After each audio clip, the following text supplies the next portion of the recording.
So ayan mga karekontek, the moment of truth. Naka-plug in na po tayo. Ayan, may power indicator na tayo. Ayan, remote, using ng remote. Ayan na, nag-display na mga karekontek. Yun, tapos may raster na tayo. Ayan, subukan natin dito sa Ant-Man kung maganda. Yun. Ayan na. Ayos mga karekontek.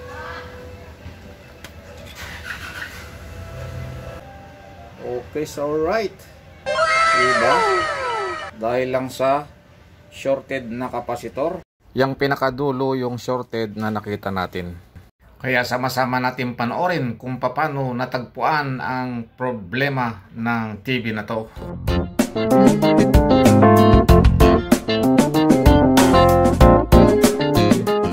So naka-plug in na yan. Kung mapapansin nyo, yung kanyang backlight ay nakailaw na. So meaning meron tayong good supply. Ang problema lang ay wala tayong video or wala tayong display. Kaya sa ngayon aalamin pa natin kung ano ba ang nagdahilan. Kasi kung tutuktukin mo naman yung pinaka LCD niya ay mayroon po siyang parang ilaw-ilaw, dumidiklap sa loob, parang ganon. So ibig sabihin ang backlight niya ay working pa. Kaya binuksan na natin mga karekontek para sama-sama natin na tunghayan o hanapin kung nasaan ba ang problema ng TV na to. So ayan, tanggalin muna natin yung mga agimat niya. I-mekos-mekos muna natin mga karekontek. Alisin natin yung mga kamalasan. So ayan mga karekontek, start na tayo sa pagmi-measure. Ayan, pansinin nyo yung mga backlight. Kompleto naman siya. Halos lahat ng kasulok-sulukan ay may ilaw naman. So working good yung backlight natin mga karekontek. Sundutin na natin at maumpisahan ang pagsukat. Unang sundot. Ayun, may waran tayong 136 volts para sa backlight. And then mayroon din tayong 5 volts present. Stable, mayroon din tayong 85 volts present, stable. At saka mayroon tayong 13 volts. So good naman ang power supply natin. Thumbs up tayo dyan. Ating susukatin yung input natin dito sa top board.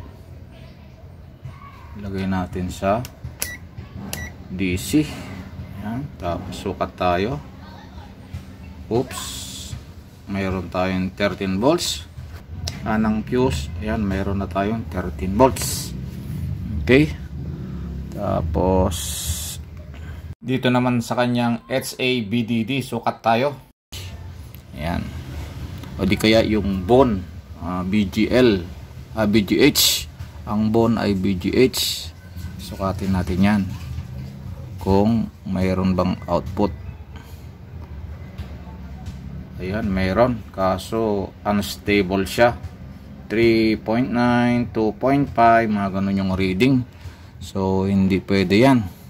Tapos yung HABDD, patin din natin ito. HABDD ay wala. Tapos yung BIN, sukatin din natin yung BIN. Ba naman yan, natumba pa. BIN, yan, BIN. Sukatin natin yung BIN natin ay meron tayo dapat 12 volts na masusukat sa BIN. Ayun, meron naman tayong 13 volts. Na yung bone naman ay dapat ay 31 volts nakalagay dito. Ulit lang tayo sa bone para maipakita ko sa inyo. Bone, ayan na, born to be alive. Ayan, bone. Yung bone niya unstable siya. Tapos hanapin natin yung 3.3, yun yung BDD. 3.3 is BDD. Hanapin natin yan. Supply yan ng DC to DC IC. Ayun, mayroon naman 3.2. So ang nawawala natin ay yung bone na 31 volts missing. Saka yung HABDD din tayong masukat. Yung supply ng IC natin ay mayroon na. So dito sa BIN ay mayroon. Pero yung supply natin dito sa MOSFET. May MOSFET tayo dito. Ayan, MOSFET. Ayan, MOSFET yan. Meron tayong in.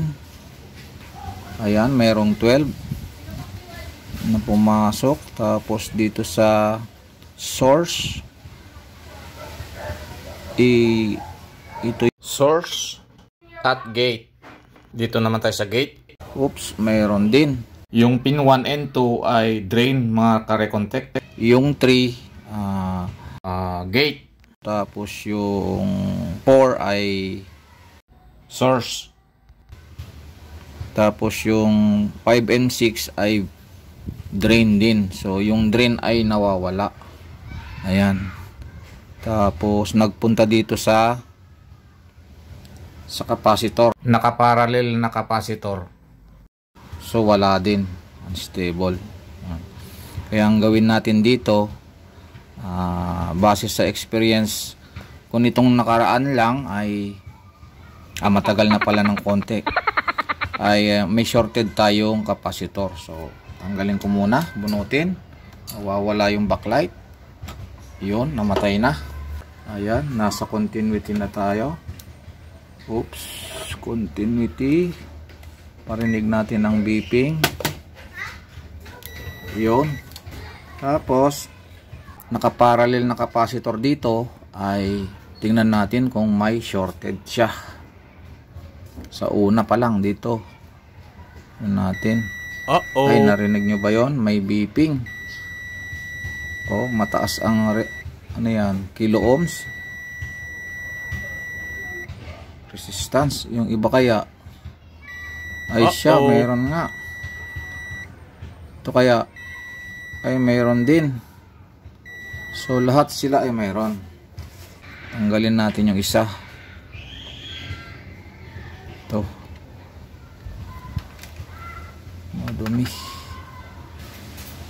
Ayan, in-offset ko lang para hindi na yan matanggal dyan. Tinanggal ko lang. Ilagay ko lang sa isang gilid. Siya yung suspected ko na shorted. Then sukatin natin uli. Hindi nyo ba makita? Ayun. Ayun. Tapos sukat tayo uli kung wala na. Ayun, wala na. Yahoo! Yun guys, wala na guys. Oh, tanggal. Di ba nakikita? Baliktarin ko yung probe ko. Nasa taas naman yung pula. Ayan, wala na. Ayun. Ayun. Ngayon, tingnan natin yung ating tinanggal na isa dito. Ayun, shorted nga. Oh my God. Gagawin natin yung probe natin. Kabilaman natin sa baba na. Ayun. Confirm mga ka-recontact na may shorted tayong isang capacitor. Dahil yung supply natin dito sa drain ng MOSFET na to, yan, may MOSFET na yan na dapat ay 16 volts, yan, ay nawawala. Kaya ngayon susubukan na natin. Pati yung B-on ay unstable kanina, di ba? Nung mini-measure natin. Ngayon, ipa-plug in natin, tapos sukatin natin yung B-on natin kung may pagbabago. Ayan. Ayan. Naka-plug in na. Ayun, umilaw, di ba? Kita nyo dito? Yan, yun. Yun, umilaw na. So, balik lang ako dito sa fuse kung meron pa rin tayo. So, meron pa rin tayong 12 volts.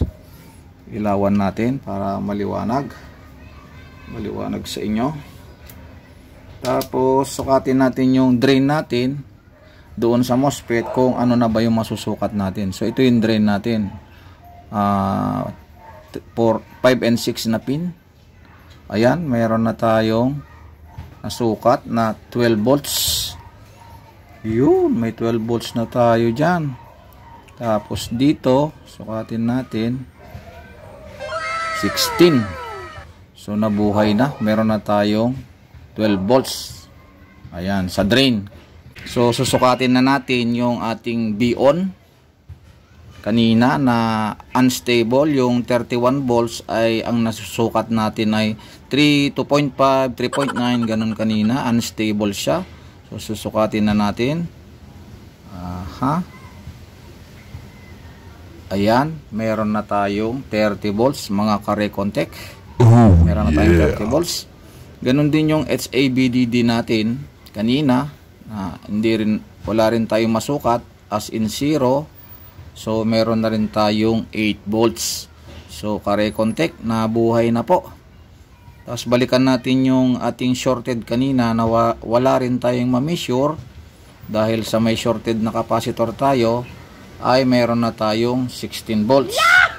Ayan, kita nyo yung 16 volts. Siyempre, yung ating MOSFET malamang may supply na din. Sa pin 1 and 2 ay meron tayong 12 volts. Ayan, kompleto na. So ini-expect natin meron na yang raster. Tumilaw na yung ating sensor. Ayun, oh, nabuhay na mga ka-Recontech. Saan pa? Ayun na, oh, may raster na, oh. Oh. Kita nyo yan? Lagyan natin ng video, oh, para sama-sama nating makita yung pangyayari at development. Mayroong problema yung ating napili. Ito tayo kay Avatar. Ayan, Avatar. Yun. Ayan na. Ayos mga ka-Recontech.